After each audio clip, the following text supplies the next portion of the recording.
Hoy nos acompaña un periodista de la vieja escuela, un viajero infatigable, un amante de Hispanoamérica y además un novelista de éxito.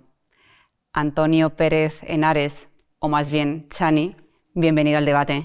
Bien hallados, encantado de estar siempre aquí. Muchas gracias.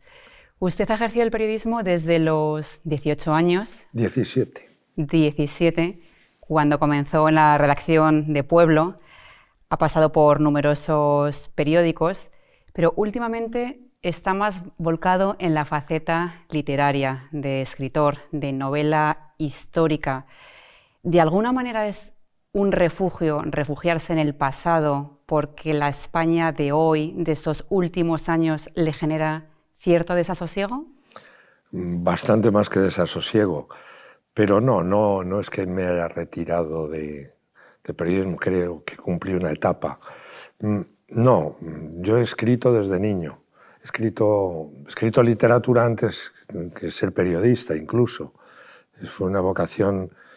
Lo que sucede es que he vivido del periodismo y el veneno del periodismo lo sigo teniendo y sigo escribiendo para medios y sigo haciendo algunas cosas. A lo que renuncié de otras me echaron, fue a las tertulias, porque no es general, pero en muchos de los casos la degradación del periodismo, el considerar periodismo a espectáculos bochornosos y repulsivos como puede ser la telebasura y llevarse los métodos de la telebasura a lo que es la opinión política y convertir en columnistas o en prescriptores de opinión a gente que únicamente ha hecho, yo diría que ahora lo da el background o sí el pedigrí, el que hayas pasado 2 veces por un plató de maquillaje en la tele y entonces seas famoso. Pero hombre, no, y eso sí que el día que yo dejé esas tertulias fue una liberación y estoy muy contento con ello. Ahora, en una situación como la que está viviendo España, realmente si hubiera tenido alguna idea de dejarlo todo se me quita, porque creo que en estos momentos toda voz es necesaria y desde luego creo que tenemos que estar allí porque nuestra nación está atravesando por un momento que yo no he conocido en mi vida. Yo soy de la generación que en la humildad de sus fuerzas combatió contra la dictadura franquista. Yo estuve 8 veces detenido por la Brigada Político-Social.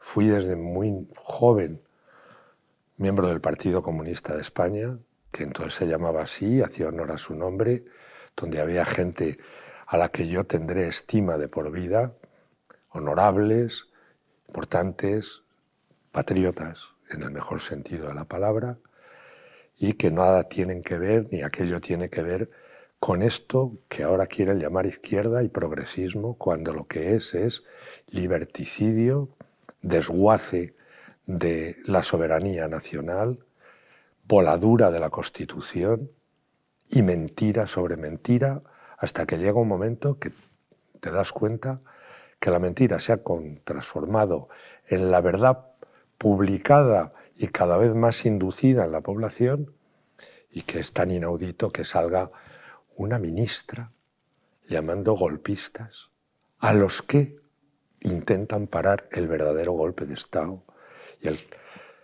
y intentan parar lo que es la destrucción de la convivencia y del consenso constitucional, que es lo más grave que ha pasado, que yo he visto que pase desde el día que todo ese pueblo español, con una gran generosidad por todos los sitios, pasó página y decidió ir hacia la libertad, la democracia, el futuro y la convivencia. Primero han sembrado el odio y ahora culpan del odio a quien lo han intentado detener y culparán de destruir la Constitución y la convivencia a quienes la defienden. No lo harán, lo están haciendo ya por todos los sitios, por todas las terminales mediáticas, y a eso, en la manera humilde que sea, hay que responder. Sobre todo la televisión, que prácticamente se puede decir que se ha convertido en un instrumento de propaganda con unos servicios claros. Mira, como viejo PC, yo sé cómo se hace eso. Eso se llama agitación, prensa y propaganda. Es el sistema, por un lado stalinista y por otro nazi, de subvertir, inducir y abducir a la opinión pública. Tú empiezas diciendo que una cosa no la vas a hacer, porque si lo dijeras de principio de golpe la gente reaccionaría. Luego vas metiendo poco a poco lo que es trozos hasta que al final ya se tragan la rueda de molino. Así se empezó, así se empezó. Y estamos llegando ya a que con toda desvergüenza ya digan que sí. Pero no olvidemos que su discurso, con el que además nos insultan llamándonos fascistas, llamándonos golpistas incluso, su discurso de hace nada, y ahí está, era la negación de lo que van a hacer. Ahora, la población española también ha sufrido una degeneración cultural importante, una degradación tremenda. O sea, a mí que no me digan que hoy lo que son los programas que se suponen de entretenimiento no son sino un auténtico basurero, una cochinera donde hay Napoleones, en el sentido orwelliano de la palabra, de esa granja. Y todo el mundo sabe quién era el Napoleón de la granja de Orwell. Bueno, pues eso ha llegado a impregnar de tal manera buena parte de la población española que hoy ya comulga con la indignidad y va a comulgar y se va a tragar, porque de lo que estamos hablando en futuro, en realidad, eso presente, ya está hecho, ya está decidido, ya está pactado, ya han vendido nuestra soberanía. Vamos a ver, punto esencial de la Constitución, el derecho a decidir. La soberanía reside en el conjunto del pueblo español. No, ya no reside, ya van a hacer que no resida. Y bueno, si hoy amnistían a Puigdemont, ¿por qué no van a amnistiar mañana a Josu Ternera? De la misma manera que alguien que es un prófugo de la justicia, condenados sus compañeros por lo que él no se le ha podido condenar porque ha huido de la justicia, va a llegar aquí bajo palio. ¿Y cómo se están recibiendo en muchas poblaciones del País Vasco, donde yo me crié? ¿Y por quiénes, por estos etarras, he estado amenazado de muerte? Y ahora ya lo digo, bastante tiempo, y yo de una manera más débil. Pero, ¿y mis compañeros asesinados, como José Luis López Lacalle, 5 años en las prisiones de Franco? Y digo ese, y los 850 que son igual de víctimas y de dignos que él. Bajo palios, como salen de la cárcel y llegan a esos pueblos. ¿Y con quién gobiernan ellos? Con sus herederos, que lejos de pedir, no perdón, de arrepentirse, siguen precisamente diciendo que hicieron muy bien. Y no solo hicieron muy bien, es que llegan al Festival de San Sebastián y son blanqueados por quien se llama progresista. A mí, yo cuando he visto a algún personaje lamerle el culo a Otegi y compadrear con él, ya me pareció un ser miserable. Cuando veo que es incapaz de decir cuál es su opinión sobre Josu Ternera y dice la siguiente estupidez: no puedo opinar sobre alguien al que no conozco personalmente. Oye, entonces no puedes opinar sobre Hitler. ¿Pero qué sandez? ¿Qué es esto? Blanquearnos a los monstruos. Pero no solo ese paso, el que hacían los propios etarras, llamar a los asesinados asesinos. O sea, quien va a dar el golpe llama golpista al que lo intenta parar. Así estamos. Pero ¿y quién tiene la culpa de que se hayan apoderado de ese discurso, de las teles? Porque al final... En estos momentos la culpa la tiene el gobierno y la tiene desde hace ya bastante tiempo una izquierda que pone... Vamos a ver, ¿qué queda de la izquierda que hizo la Constitución hoy? ¿Qué les dicen a los que se la recuerdan? ¿Qué le han dicho a Felipe González o a Alfonso Guerra? Vamos a ver, ¿sabes lo que están esperando? Que se mueran. Entonces sí, les harán un gran entierro, como se lo hicieron a Rubalcaba, que dijo lo que iba a pasar. A Rubalcaba, ¿recordáis el entierro? Bueno, pues no se dude. Cuando mueran Felipe y Guerra, ¡oh!, incienso y loas. Ahora no, porque ahora todavía se atreven a hablar. Pero todo ese partido ya no es el PSOE. Es un conjunto de intereses y de gente que de izquierda tiene lo que yo de bombero, porque no tienen nada de esos valores. Y la prueba es que quienes los tienen salen de ahí huyendo, porque no pueden. Y luego hay otra cosa, que nadie piense que van a tener internamente ningún tipo de reacción, porque para ellos la patria es el partido. El partido es la patria común de todos ellos. ¿Por qué? Es dónde viven y de lo que viven. Y con eso, la pena, supongo y sé y quiero y conozco a mucha gente de la izquierda, del Partido Socialista, que hoy son alcaldes o concejales por los pueblos, gente buena y gente que... Pero la sigla aquí vale más que ninguna cosa. Aquí la política se ve como quien ve algo así como un partido entre el Atleti y el Madrid. Entonces da igual, lo que importa es que ganen los tuyos. Y los tuyos... Lo que pasa es que ya yo tenía cierta cosa de tantos años en la izquierda, porque estuve mucho tiempo, que la sientes como propia. Yo me siento una persona de izquierdas. En los valores sociales, en los valores internacionales, me siento ahí. Y te dolía cuando parecía que te echaban. Hasta que me he dado cuenta que es que los nuestros, ¿quiénes eran en la democracia? Éramos todos, excepto los que intentaban matar la democracia. Y no lo digo metafóricamente, es que la intentaban matar. Unos asesinaron a mis compañeros y amigos de los abogados de Atocha, la extrema derecha, de verdad, sanguinaria y terrible.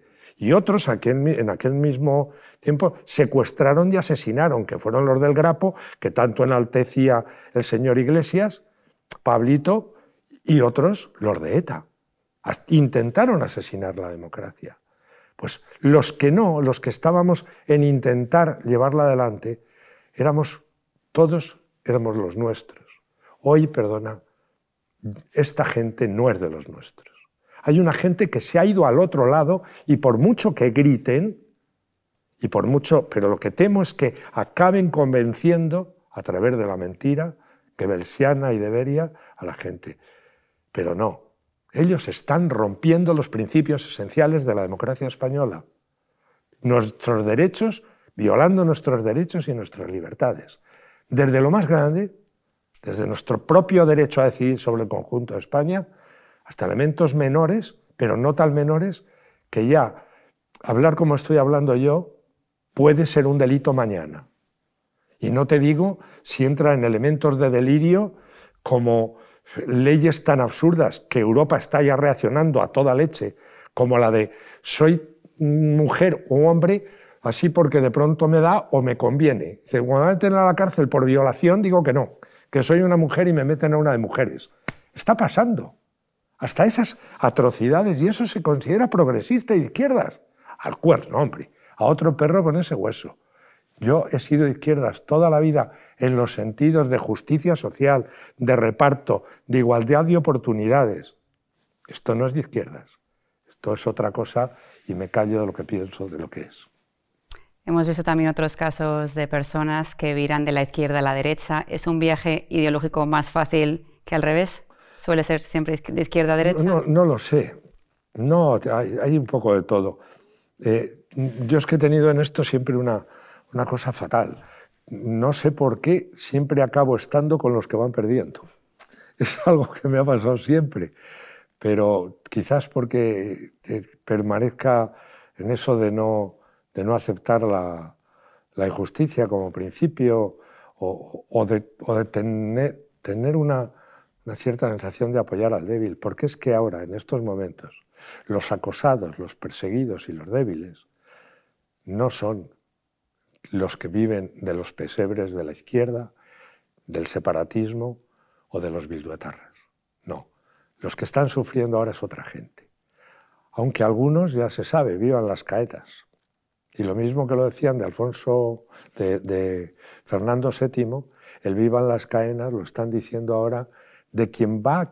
Es que lo terrible es que al conjunto de los españoles se le va a convertir en ciudadanos de segunda que ya lo somos con menos derechos. Pero si lo estamos viendo, vamos a ver. Llegar, bueno, a la gilipollez más grande que he visto, o sea, a ponerse pinganillos entre una gente que hablan y conocen y hablan perfectamente una misma lengua común, y ponerse pinganillos para hablar entre ellos, y hablan todos esa lengua, y a toda la gente que los entiende en esa lengua, para que encima los traduzcan a esa lengua, es que solo tiene una definición: sois una parva de gilipollas. Sí, pero te lo imponen. Esa misma gente que dice que eso es avance y libertad es la que tiene prohibido y conculca los derechos constitucionales de que un niño español pueda aprender en español, castellano en España y español en el mundo, la lengua común. Y nos lo tragamos con patatas. Y encima aplauden con las orejas. Tipos, bueno, que aplauden. Bueno, lo de Rufián lo demuestra la estupidez, porque en realidad el pájaro resulta que lo que no tiene ni idea es de hablar catalán. Lengua maravillosa, por otro lado, que no tiene la culpa de lo que está sucediendo. Pero toda la gente que aplaudía el otro día de la bancada socialista, todos mis paisanos de Castilla y los manchegos y los aragoneses, es que no se dan cuenta el ridículo brutal que están haciendo. No se dan cuenta lo tontos que son. Pues ahí aplauden. ¿Por qué? Pues porque eso es su sigla y por eso, yo diría, y su pesebre. ¿Y qué opinión le merece la foto esa que vimos de los pinganillos en el escaño de Pedro Sánchez? Bueno, es una manera de protestar. A mí, cualquier protesta en ese sentido, lógicamente, dentro de la educación y el pacifismo, me parece bien. Pero lo que me dejó a cuadros es que, de pronto, Borja Semper, para protestar de que no se hable totalmente en castellano, se pone estupendo para decirnos que sabe euskera, porque eso es lo que le pasó, que dijo: ay, yo voy a ser estupendo, es que yo soy euskera. Pues mira, es el único día en el que no se puede, porque es también, con perdón, algo que tienes que explicar tantas veces y no sabes cómo, es que no tiene explicación. Y también lo digo con toda claridad. Borja Semper le hizo un roto a su partido, a lo que quería defender, y a mí me pareció en ese momento un tonto a las 3 con balcones a la calle. Punto. Eso sí que sabe euskera. ¿Y cómo cree que la historia recordará a Pedro Sánchez? Espero que como un traidor. Y espero incluso que algún día, si consuma, que creo que consumará, la traición a la Constitución y la ruptura de la convivencia constitucional y la violación del principio esencial de ciudadanos iguales ante la ley, acabe en un banquillo. Aunque yo sé que ahora se lo tiene preparado, porque tiene una pila de adláteres metidos en el Tribunal Constitucional que van a decir que es constitucional, bueno, dinamitar, volar y mearse encima de la Constitución. No se preocupe nadie, Conde Pumpido está para eso. Y la labor del rey Felipe VI, que ahora tiene un papel complicadísimo. Me da una pena enorme, don Felipe, porque además lo veo acosado, y ahora esta es otra. Los borricos de esta derecha radical a veces, que no son todos, pero algunos sí, se dedican a cargar contra el rey. Y lo ves perfectamente. Eso es una de las cosas que Vox está haciendo y que más daño está haciendo. Porque el rey, porque es un rey constitucional, hay cosas que no puede hacer, porque lo que no puede hacer el rey constitucional es saltarse la Constitución porque otros se la saltan. Y tienen que estar en su sitio. Y un rey constitucional reina, no gobierna, no puede intentar suplantar al poder emanado de las urnas. No puede. Y efectivamente tiene una situación muy difícil, pero... Y demostró la valentía que demostró. ¿Por qué lo están machacando desde la extrema izquierda, desde el separatismo? Por aquel discurso sobre Cataluña, cuando el país estaba acongojado. Y fue muy valiente. Pero él puede ser valiente dentro de los límites que la Constitución le marca. Lo que no puede hacer es el vocerío que hay ahora, porque mira, estoy muy harto de voceras de bar también en la derecha. Hay mucho voceras de bar. de los que arreglan las cosas a 3 patadas y luego no tienen ni una mínima inteligencia para votar. Eso sí que es tremendo. Como ves, es un problema el que tengo yo, porque es que así no hago amigos. Llevo sin hacer amigos y voy a cumplir 70.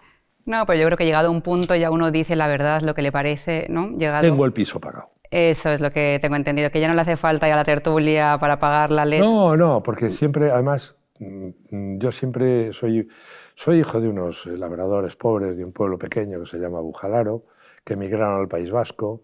He estudiado con beca, una beca que para sacarla tenía que sacar 8,5 de media. Ahora creo que te la dan con 2 suspensos y te pasa. Es lo mismo que si nos dieran el carnet de conducir después de saltarnos 2 semáforos en rojo.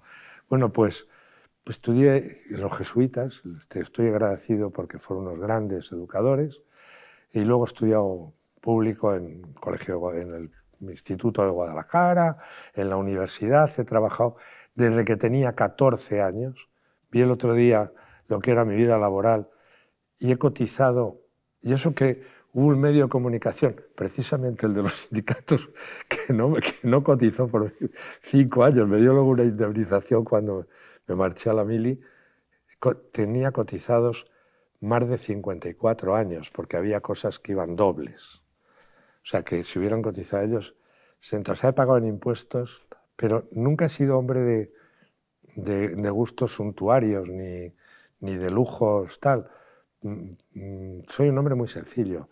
Tengo un pequeño monte en mi tierra y allí me paso mucho tiempo.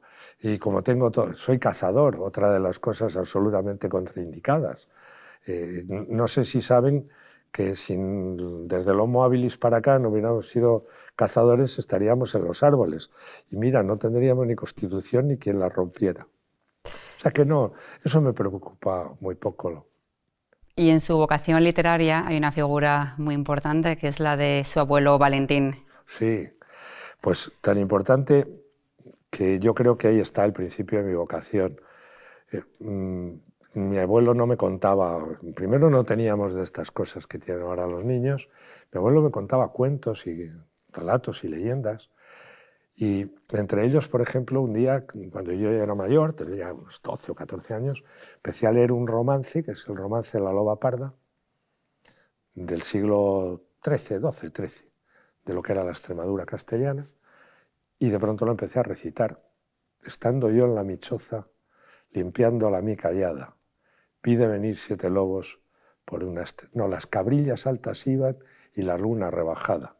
Vi de venir 7 lobos por una estrecha cañada. Los guía una loba que era tal, tenía los dientes afilados como... Claro, se me pone la carne de gallina. Eso me lo mandó mi abuelo. Yo no quería dar crédito a lo que sucedía, y entonces le escribí por carta y él me contestó con el romance de la loba parda, que guardo como un tesoro, con muchísimas y muy tremendas faltas de ortografía, pero mi abuelo sabía leer y escribir. Había nacido a finales del 19, en 1898, y sabía leer y escribir, que era para él un gran orgullo. Era el romance castellano del siglo XII, transmitido de abuelos a nietos. Ojalá se transmitieran esos romances, esos valores, esa enseñanza, y no se llamara a todo aquel que pasa de una edad momia, viejo, y eso sea un insulto. Y cuando se insulta a nuestros antepasados, bueno, en la historia eso pasa todos los días. En estos momentos la izquierda española tiene como gala insultar a todos sus abuelos, porque al decir que hemos cometido todos los crímenes de la humanidad, no hacen otra cosa, aparte de ser mentira, no hacen otra cosa que insultar a sus propios abuelos. Pero es algo peor, es que la transmisión del conocimiento y de los valores, desde que se inicia, y cuando digo el habilis y tal, pues que alguna gente sabrá que yo soy un grandísimo apasionado de la prehistoria, he escrito 5 novelas, que soy amigo de los grandes paleoantropólogos españoles, hoy a la cabeza del mundo. Bueno, pues desde que tenemos una chispa de humanidad, la clave es la transmisión de conocimientos de generación a generación. Y esa no se da llamándole momias a los abuelos, despreciándolos y queriéndolos mandar al basurero porque yo soy joven. Eso lo único que te hace es ser imbécil. Y la imbecilidad no es cuestión de jóvenes ni de viejos, es cuestión de serlo. Pero aquí además veo que se enaltece. Hoy se enaltece la traición, la mentira. Dentro de poco, decir la verdad, si no es ya un delito. Seguramente. Y ahora mismo se encuentra en plena promoción de su novela La Española, ambientada en 1493. Pero es una novela que yo creo que llevaba rondando en su cabeza desde mucho antes, una de aquellas expediciones con su gran amigo Miguel de la Cuadra Salcedo. Lo comentaba con otro gran amigo que conocí precisamente aquí. Pues sí, la verdad es que es un momento apasionante. No ha habido un momento en la historia de la humanidad más importante, más trascendental. Abjuramos de él. Descubrimiento, por supuesto. Nosotros no sabíamos, ni nadie en Europa, ni en Asia, ni en el África conectada, sabíamos que había un continente enorme, ni que al otro lado había un océano. No teníamos ni idea. En realidad, íbamos buscando otra cosa, íbamos buscando las especias por otra ruta. Ese descubrimiento cambia absolutamente la idea que los hombres y el mundo, que los hombres tienen del mundo y de sí mismos. Es totalmente diferente. El descubrirlo, explorarlo, conquistarlo, llegar al Pacífico y darle la vuelta, es el hecho que más ha cambiado el mundo. ¿Alguien nos podemos imaginar el mundo sin todo ello? Pues mire, les pongo un ejemplo. Lo que vayan a comer, que se den cuenta todas las cosas que hay allí que no existían. Y eso es una parte de ello. La primera globalización del mundo fue española, se hace en una primera lengua franca que es la nuestra, y desde luego es un hito, porque ¿qué otro acontecimiento mundial ha tenido mayor repercusión? Que me digan uno, en la historia. Bueno, y viaje, sí, fuimos a la Luna, ¿nos ha cambiado la vida? No. Pero ¿podemos imaginarnos sin América? No. Pero ese acontecimiento tiene protagonistas. Y a mí lo que me impactaba, un día estando en Santo Domingo, en Fuerte Zama, el primer sitio de las primeras cosas, de todas las primeras cosas que ha habido, durmiendo allí en el Fuerte Zama, me di cuenta que habíamos estado por los bares del viejo puerto, que donde yo estaba habían estado toda una serie de gentes que hoy son historia de la humanidad. No solo los Colón, los Pinzón, los Niño, Alonso de Ojeda o Juan de la Cosa. Es que estaban Balboa, estaba Pizarro, estaba Cortés.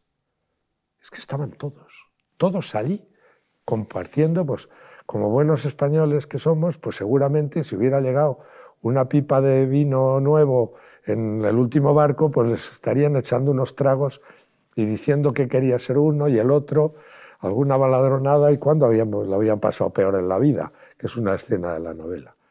Pero toda esa gente yo creo que merece el respeto, el recuerdo, y bueno, y también estarían Bartolomé de las Casas, y también estaría el padre Montesinos, y tantos otros. O sea, he dicho estos, pero es increíble cómo en jóvenes muchos, audaces, temerarios, que salían de ese puerto hacia la gloria o hacia la muerte, en busca del honor, y el oro, por supuesto, también.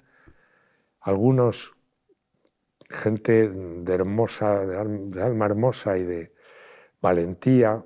De valentía yo creo que casi todos, por no decir todos. Pero también gentes buenos y canallas y asesinos. Y eso también hay que contarlo. No se combate la leyenda negra con leyenda rosa, se combate con la verdad.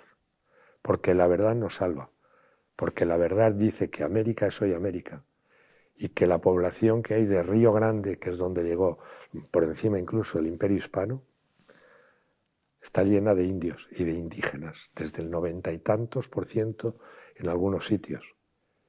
Y está llena de nuestra lengua. Y cuando nosotros la dejamos en 1810, bueno, nos echaron de catedrales, de grandes edificios, de grandes ciudades, de 27 universidades. Eso es lo que dejamos en Hispanoamérica, considerada entonces la región más próspera, rica y emergente del mundo. Que me digan estos pájaros de ahora que han hecho los 200 años, porque no la veo yo ahora sí. Y sobre todo, ¿por qué? Porque nosotros hicimos un imperio que no es como el imperio inglés ni como otros imperios coloniales, no, a la romana, porque somos romanos, yo estoy hablando ahora un derivado del latín, que es lo que hablamos, porque quisimos replicar España allí, con nuestras virtudes y con nuestros... Pero de dos cosas no se nos puede acusar, de genocidio, por lo que te he dicho, porque mientras que esos ratios son desde el 90 al 70% en toda la España, la América hispana, excepto Argentina, pero el exterminio lo hicieron ellos en el año 1900 para acá, 1800, 1900. Hay cosas que no se dicen que son verdaderamente terribles, y en esa época llamando al exterminio de todos los indios piojosos, hombres, mujeres y niños, eso está firmado por un presidente argentino llamado Sarmiento, que ahora nos dirán a nosotros genocidas. Pero al norte de Río Grande, ¿sabes cuál es el número de indígenas y mestizos que hay? No llega al 1,5%. Y esos nos llaman a nosotros genocidas. Y peor, racistas, cuando desde el primer día los españoles se casaron con las indígenas. Y la mezcla era total. En la ciudad de Los Ángeles, cuando se fundó, solo dos de las parejas, se fundó por los españoles, solo dos de las parejas eran ambos españoles. El resto era la mezcolanza, el mestizaje que es hoy la América hispana. Ojeda estaba casado con una joven, una bellísima venezolana, Ponce de León con una taína, sus hijos, ellos, sus matrimonios y sus hijos fueron totalmente bendecidos, ya lo habían sido por la reina Isabel, pero legalmente y con todas las de la ley, el 1514. ¿Sabes cuándo se autorizó el matrimonio interracial en Estados Unidos? 1967. Y esos son los que tiran las estatuas de los conquistadores españoles. Que se empiecen a tirar la suya, pero contra eso hay que pelear. Y ahora pues me encanta pelear desde la literatura. Fundamos además la Asociación de Escritores con la Historia, donde está, yo creo que lo más relevante que hay, desde Posteguillo, Pepe Calvo Pollato, Juan Eslava Galán, Mudena Arteaga, Isabel San Sebastián, y bueno, me olvido, 15, 20, somos unos 60, que solo nos une eso, la divulgación de la historia de España a través del rigor, a través de la verdad, si se puede, y a través de la literatura. Ojalá algo de eso pasara en el cine, porque España sí empieza a tener quien la cuente, sí tiene quien la cuente, pero no en imágenes. En imágenes, lo que contamos de nosotros mismos es algo verdaderamente repulsivo y asqueroso.